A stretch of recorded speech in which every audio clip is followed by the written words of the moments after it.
안녕하세요. 리얼PS 컨설팅 김규진 이사입니다. 자, 부동산 ABC 시간입니다. 오늘은 1주택 비과세 기초부터 설명드립니다. 3편 이제 진행을 할 텐데요. 자, 벌써 3편이 됐습니다. 제가 이 내용을 처음에 기획할 때만 해도 이렇게 시리즈로 제작이 될 거라고는 생각을 못 했는데요. 여러분들께서도 워낙 많은 관심을 가져주신 덕분에 이렇게 제가 내용을 계속해서 설명을 드리고 있습니다. 자, 제가 설명드릴 수 있는 부분은 최대한 이해하기 쉽게 설명드려 볼 테니까요. 끝까지 따라오시면 모두 다 잘 이해하실 수 있을 거라고 생각됩니다. 자, 그러면 지난 시간에 했던 내용부터 한번 살펴보도록 하죠. 자, 지난 시간에 우리가 1주택 비과세 관련해 가지고요. 내년부터 요건이 강화되는 그 부분에 대해서 우리가 한번 살펴봤는데요. 기본적으로 우리나라 같은 경우에는 이 한 세대가 1주택만 가지고 있으면 이제 비과세를 받을 수가 있죠. 자, 그런데 그 요건이 최소한 이제 그 주택을 2년 이상 보유를 해야 된다는 겁니다. 그죠? 그래서 제가 한 달 전에 샀다가 한 달 있다가 바로 팔면 이제 비과세가 안 된다 이런 말씀도 드렸었고요. 그래서 2년 이상 보유를 해야 되는데, 자, 근데 그 보유 기간을 계산을 할 때 다주택이었다가 1주택이 된 사람과 원래부터 1주택이었던 사람과는 조금 차별을 하겠다는 얘기죠. 그래서 이렇게 이제 규정이 나온 거죠. 2주택 이상을 보유한 1세대가 1주택 외의 주택을 모두 양도한 경우에는 양도 후 1주택을 보유하게 된 날부터 보유기간을 기산한다. 이렇게 이제 내년부터 규정이 강화가 되는 것이죠. 원래 이제 보유기간 계산은 취득 시점부터 양도 시점까지 그 기간을 계산을 하는 건데, 그렇게 계산하는 게 아니라 다주택이었던 사람은 최종적으로 1주택이 된 시점부터, 그때부터 계산을 한다는 겁니다. 자, 이걸 그림으로 한번 살펴보면, 자, 톰을 한번 불러보도록 하죠. 자, 톰이라는 사람이 주택을 이렇게 세 채를 들고 있었다는 거예요. 원래부터 다주택자였다는 거죠. 자, 그런데 내년부터는 이렇게 된다는 겁니다. 내년에 만약에 이 톰이라는 사람이 21년 5월에, 내년 5월에 이제 첫 번째 주택을 팔고요. 자, 그리고 두 번째 주택을 한 달 있다가 또 판다고 가정을 해볼게요. 자, 그리고 나서 이제 마지막으로 최종적으로 1주택을 또 한 달 있다가 판다고 했을 때 21년 7월에 팔면 이제 요걸 1주택으로 비과세를 못 받는다는 얘기예요. 자, 왜냐면 이 사람 같은 경우에는 최종적으로 1주택이 된 시점부터 2년을 보유를 하지 않았기 때문이죠. 자, 이분이 최종적으로 1주택이 된 시점은 언젠가요? 자, 보게 되면 지금 원래부터 이제 주택이 세 채가 있다가 한 채가 없어지고, 그죠? 없어지고 난 다음에 요 주택을 매도한 시점, 그죠?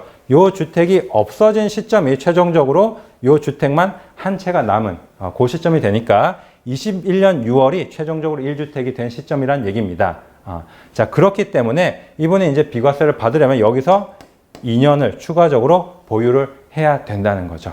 자, 그렇기 때문에 결국 이 사람은 23년 6월이 되어야 비과세를 받을 수가 있다는 얘기가 되는 겁니다. 자, 여기까지는 모두 이제 이해가 되시는 거죠. 이게 바로 지난 시간까지 했던 내용입니다. 자, 그런데 제가 말씀드렸듯이 또 모든 규정에는 예외라는 게 있고요. 자, 여기에도 예외적으로 또 이 규정이 적용되는 분과 그렇지 않은 분으로 나뉘게 된다는 겁니다. 그 내용을 오늘 한번 살펴보도록 할게요. 자, 그래서 어떤 경우에는 적용을 하고 어떤 경우에는 이 강화된 요건을 적용하지 않느냐, 우리가 여기에 대해서 이제 오늘 알아봐야 된다는 건데, 자, 법조문에는 그냥 이렇게 나와 있고 거기에 이제 예외 규정이 추가가 된 겁니다. 그래서 어디에 그 내용이 추가가 됐느냐, 자, 보시게 되면 이 2주택 이상이라고 적혀 있는 요 단어 바로 뒤에 괄호를 열고 예외의 경우에 해당하는 내용을 다 집어 넣어 놨습니다. 그래서 이러이러한 경우에는 이 최종적으로 1주택이 된 시점부터 계산하고요.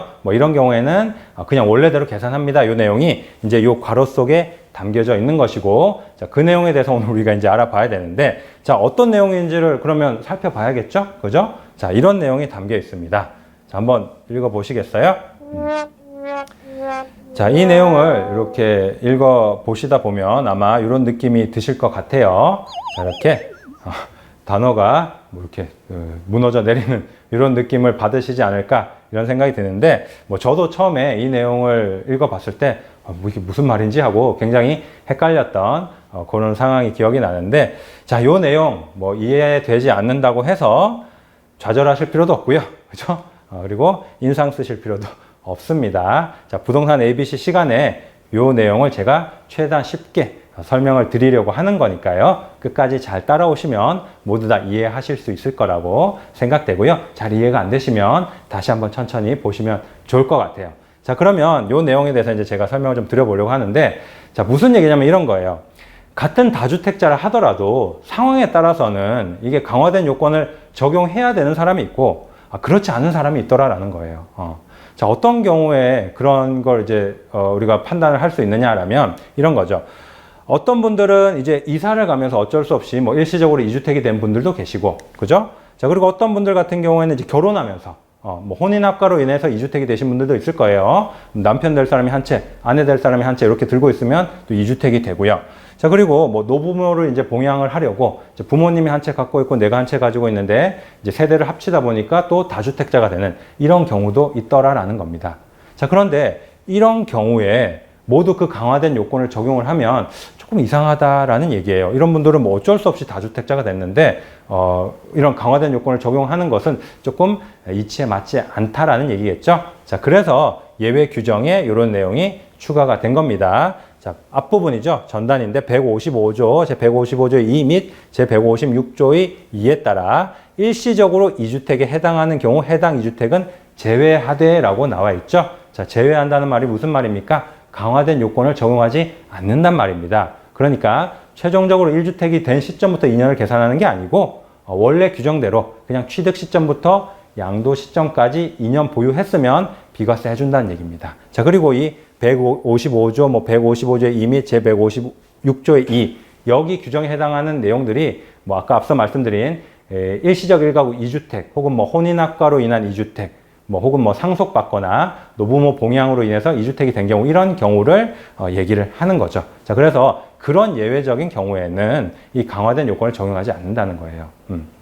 그림을 통해서 한번 우리가 살펴보면 이런 경우가 되겠죠. 자, 크리스라는 사람이 있는데 이 사람은 15년 5월에 A라는 주택을 취득을 했고요. 거기서 계속 거주하다가 19년 5월에 B라는 주택을 한 채 더 샀다고 가정을 해보겠습니다. 자, 그리고 21년 5월에 이 A라는 주택을 팔았다라고 가정했을 때 이 A라는 주택은 비과세를 받을 수가 있겠죠? 자, 보시게 되면 자, 지금 A라는 주택과 B라는 주택을 산 시점이 지금 1년 이상 차이가 나고요. 그죠? 자, 그리고 B라는 주택을 산 시점부터 3년 이내에 2년 이상 보유한 A주택을 매도했으니까 무슨 얘기입니까? 일시적 1가구 2주택으로 A주택은 비과세가 된다는 얘기입니다. 자, 이미 첫 번째 시간에 했던 내용입니다. 그죠? 자, 이해가 안 되시는 분들은 다시 한번 보시면 좋을 것 같고요. 또 이런 분들도 계실 것 같아요.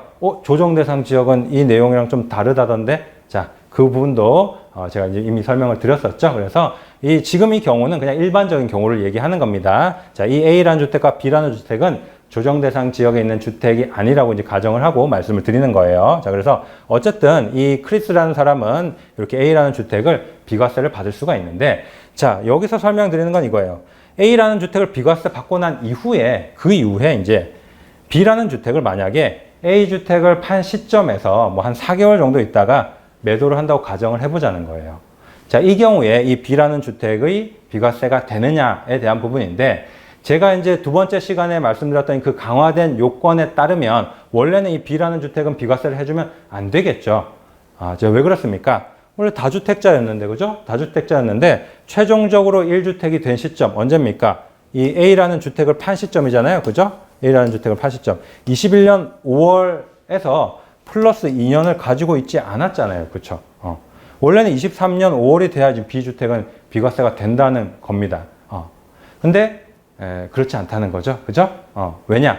이 크리스라는 사람은 굉장히 어쩔 수 없이 이사 가려고 일시적으로 잠깐 이주택이 됐던 거기 때문에 이런 사람들은 그 강화된 규정을 적용하면 안 된다는 거예요. 그죠? 그래서 아까 그 규정대로 일시적으로 이제 1가구 2주택에 해당하는 경우에는 그 해당 2주택, A라는 주택과 B주택은 제외한다라는 얘기예요.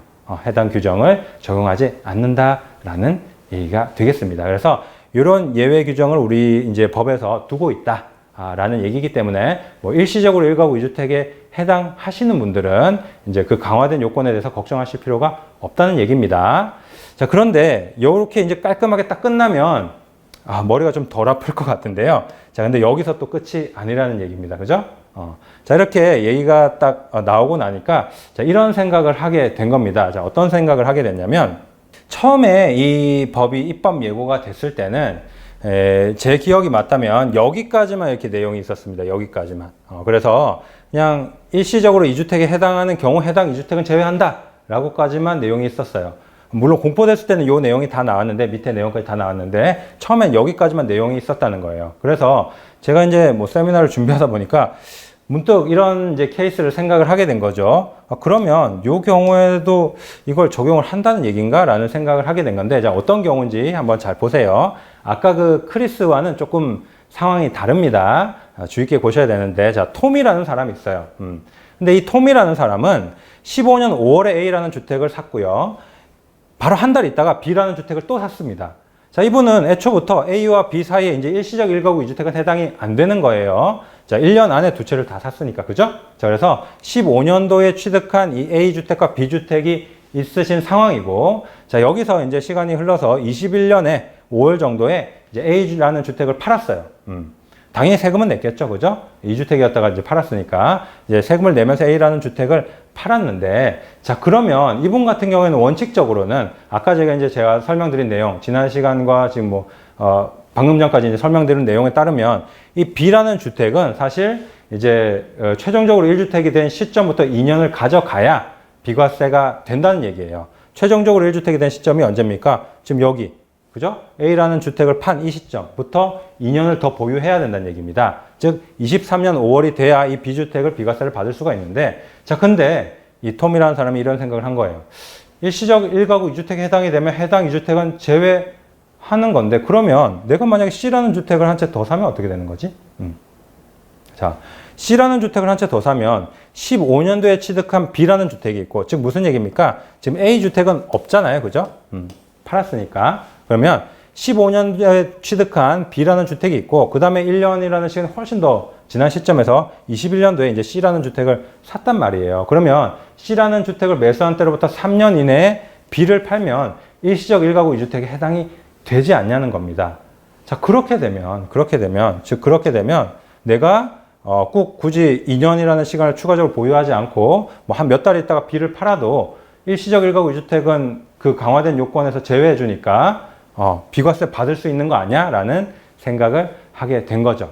아까 이제 말씀드린 크리스와는 이제 상황이 조금 다르다는 겁니다. 그죠? 이 사람은 애초에 이 A와 B는 일시적 1가구 2주택 해당이 안 됐는데, 추후에 이제 C라는 주택을 새로 사서 일시적 1가구 2주택이라는 상황을 만들었다는 얘기예요. 자, 그 경우에도 이 B는 2년을 채우지 않아도 비과세를 받을 수 있는지를 궁금해 하게 된 겁니다.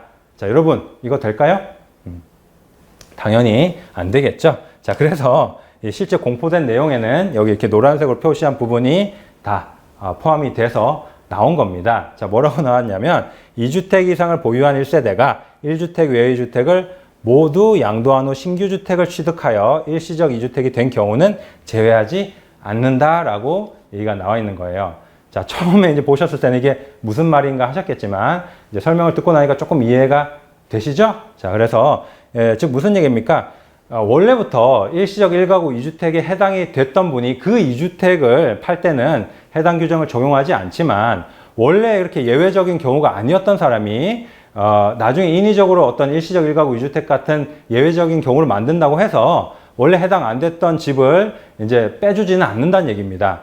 그림을 통해서 이제 다시 보면 크리스의 경우와 방금 본 톰의 경우는 완전히 다르다는 얘기입니다. 지금 크리스는 제가 방금 설명드렸던 것처럼 이 A라는 주택과 B라는 주택이 원래부터 일시적 1가구 2주택에 해당이 되는 분이셨고요. 그러니까 A주택, B주택 모두 예외적인 경우에 해당이 되니까 B라는 주택도 바로 팔아도 이제 비과세를 해준 거고요.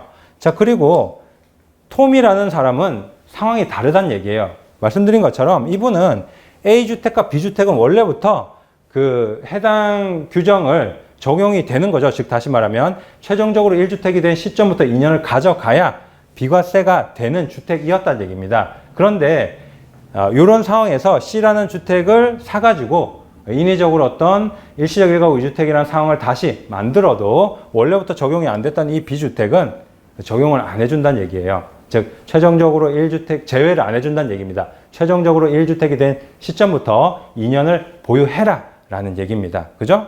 자, 그러면 이 B라는 주택이 최종적으로 1주택이 된 시점은 언제냐는 건데, 즉 21년 10월에는 이제 비과세를 받을 수가 없고, 이 B라는 주택이 최종적으로 1주택이 된 시점은 바로 이 A주택을 매도한 시점이겠죠? C라는 주택이 이제 없었다고 가정을 하면, 그죠? 그러면 21년 5월에 최종적으로 1주택이 됐었으니까 최소한 그때부터 2년이 지난 23년 5월 이후가 되어야 사실 비과세를 받을 수가 있다는 얘기입니다. 이해되시나요? 네, 여기까지 제가 굉장히 숨가쁘게 지금 이제 설명을 좀 드려봤는데, 자, 모든 내용 잘 이해가 되시나요? 아니시라고요? 네, 어떻게 보면 당연합니다. 사실 일반 투자자 입장에서 이 내용 한번 보고 바로 이해한다는 거 쉽지 않습니다. 굉장히 복잡한 내용이고, 지금 이제 내년부터 적용되는 1주택 비과세 요건 강화와 관련해서 보유기간 계산 어떻게 하는지, 자, 그리고 그 예외에 대한 내용은 어떤 게 있는지, 그리고 그 예외에 대한 내용까지 제가 이제 설명을 드린 건데, 뭐 솔직히 이걸 한번 보고 안다는 건 쉽지는 않겠죠. 자, 여러 번 돌려보시면서 조금 숙지를 하셔야 될 것 같은데, 이게 뭐 세금이라는 게 그렇습니다. 자칫 좀 조그마한 실수가 큰 손해로 이어질 수가 있기 때문에 여러분들께서 이 정도는 좀 반복적으로 보시면서 숙지하시면 나중에 큰 도움이 되시지 않을까, 이렇게 생각이 됩니다. 자, 그리고 뭐 정부에서도 사실 이 내용에 대해서는 조금 이 내용이 이제 아무래도 좀 전문적인 내용이고 어려운 내용이다 보니까 그 부분에 대해서 충분히 좀 인지를 하고 있는 것 같은데, 지난 2월에 이 기획재정부에서 질의회신 내용이 하나 나온 게 있어요. 그때 어떤 이제 세무적인 지식이 굉장히 풍부하신 어떤 전문가 분께서 질문을 하신 것 같은데, 각 케이스별로 이 보유기간 계산을 어떻게 하는지 거기에 대해서 이제 질의를 하신 내용이 있는데, 기획재정부에서 거기에 대해서 이제 답변한 그 자료가 있습니다. 그래서 이 내용을 제가 지금 오늘 말씀드리려고 하는 건 아니고요. 자, 이 내용은 굉장히 이제 어떻게 보면 오늘 한 내용보다 더 전문적인 내용들이 담겨 있는 거라서 사실 그 내용을 오늘 이제 말씀드리려고 하는 건 아니고, 사실 뭐 이 정도 내용까지 이제 검토를 해야 될 필요가 있으신 분들은 그냥 따로 세무적인 상담을 한번 받아보시는 게 훨씬 시간도 절약하고 돈도 절약하시는 방법이니까요. 꼭 전문가의 도움을 한번 받아보시고요. 자, 이 내용은 뭐 이 시청하시는 분들 중에서 조금 전문적인 내용에 대한 정보가 필요하다라고 하시는 분들은 꼭 한번 찾아보시면 굉장히 좋으실 것 같습니다. 자, 그래서 그런 분들 한번 찾아보시는 것 추천드리고요. 자, 일반 투자자분들은 일단 오늘까지 한 내용, 좀 기본적인 내용부터 차근차근 좀 숙지를 해 두시면 큰 도움이 되시지 않을까, 이렇게 좀 말씀드리고 싶네요. 네, 이렇게 오늘 1주택 비과세 3편 어느덧 마무리할 시간이 되었습니다. 자, 아무래도 오늘은 조금 복잡한 내용을 다루다 보니까 헤매신 분들 많으셨을 것 같은데요. 자, 원래 어려운 내용 맞습니다. 그러니까 이해 안 된다고 너무 머리 아프게 생각하지 마시고, 만약에 이제 그 시청자분들 중에서 자, 오늘 이제 다룬 내용과 내가 조금 연관이 있는 것 같다 라고 생각되시는 분들은 아예 전문적인 상담을 한번 받아보시는 게 가장 현명한 선택이다, 이 말씀 꼭 드리고 싶습니다. 자, 그러면 오늘 부동산 ABC 여기까지 줄이도록 하고요. 저는 리얼PS의 김규진 이사였습니다. 감사합니다. 네, 안녕하세요. 네, 박병찬의 부자병법의 박병찬입니다. 책이 출간되었습니다. 이 책의 제목은 누나가 되었어요라는 제목의 책입니다. 보이는 이 사진의 친구는 제 딸입니다. 이게 어떤 책이냐면요, 우리 교회 목사님께서 아주 아픈 친구가 있는데 그 친구를 도왔으면 한다라고 말씀을 하시면서, 또 어린 친구들 중에서 특히 이 희귀난치병 있는 친구들을 좀 도우면 좋겠다라는 그 취지가 너무 좋아서 시작하게 된 일입니다. 책은 정가는 15,000원입니다. 그리고 이 15,000원 중에서 우리 유통과 이 판매 구조상 나가는 비용이 9,000원이라고 합니다. 그러면 실제적으로 이 15,000원의 책을 팔아서 6,000원의 그런 수익을 낼 수 있는 것인데요. 그렇다면 너무 비용이 많이 들고 아픈 친구들을 많이 도울 수 없기에 총 3,000부를 찍은 이 책에서 1,000부만 인터넷 서점과 일반 서점에 유통을 시키고 2,000부는 제가 유통 마진 없이 직접 판매를 하겠다라고 해서 총 2,000권이 판매를 해야 되는 상황입니다. 책의 출판 비용은 총 1,755만 원이 들어갔고 그것은 제 개인적인 기부 형식으로 쓰겠습니다. 이 책 판매 수익 전액은 우리 난치병을 앓고 있는 우리 미성년의 어린 친구들을 돕는 데 쓸 생각입니다. 그래서 여러분들께서 도움을 주시고 또 온전히 손길을 베풀어 주신다면 정말 감사드리겠습니다. 자, 그러면 지금부터 도서 구입 방법에 대해서 말씀을 드리겠습니다. 먼저 첫 번째로 해주실 내용은요, 계좌로 지금 보이시는 이 계좌번호로 도서 금액을 보내주시면 감사하겠습니다. 자, 보시면 원래 이 책의 정가는 15,000원입니다. 다만 저희가 전문 판매업이 아니기 때문에 포장이며 배송이며 깔끔하게 보내드리기는 어려울 것 같습니다. 다만 회사 통해서 구입하시는 분들은, 저에게 직접 연락 주셔서 구입하시는 분들은 제가 직접 손수 이렇게 자필 서명을 꼭 해서 감사의 뜻을 이렇게 좀 보내드릴 수 있는 것은 해드리겠습니다. 그리고 2만 원 이상을 부탁드립니다. 택배비며 여러 가지 비용들이 많이 들어갑니다. 도서 금액을 보내주실 때는 받는 분 통장에, 즉 입금자명을 성함과 전화번호 4자리나 본인이 알 수 있는 이렇게 내용으로 좀 적으시면 좋겠습니다. 저는 박병찬 6640, 이게 제 핸드폰 뒷자리입니다. 나는 이렇게 할 줄 모르신다 하시는 어르신이 계시다면 그냥 보내주시고요, 저희 회사로 전화 한 통만 주시면 저희가 혼선이 없도록 응대를 해드리겠습니다. 이렇게 도서 금액을 보내주신 후에는 도서 주문 이 도메인을 클릭해 주셔서 배송 내역, 성함, 금액, 그리고 받으실 주소, 이걸 적어 주셔야 되는데요. 컴퓨터로 이렇게 영상을 보시면 영상 바로 하단에 도서 구입 신청 페이지라고 떠 있을 겁니다. 그 도메인을 클릭하시면 지금 보이시는 페이지가 열릴 것입니다. 그리고 원하시는 수량, 그리고 도서는 제목은 누나가 되어서요 선택을 해주시면 좋겠고요. 그 다음에 주문하시는 분의 성함, 입금하신 금액, 그리고 핸드폰 번호, 그 다음에 배송지 주소를 이렇게 적어주셔서 이렇게 제출하기를 눌러주시면 주문이 완료가 되겠습니다. 네, 지금부터 스마트폰으로 도서를 구입하시는 방법에 대해서 말씀을 드리겠습니다. 영상 우측에 보시면 조그만 화살표가 있습니다.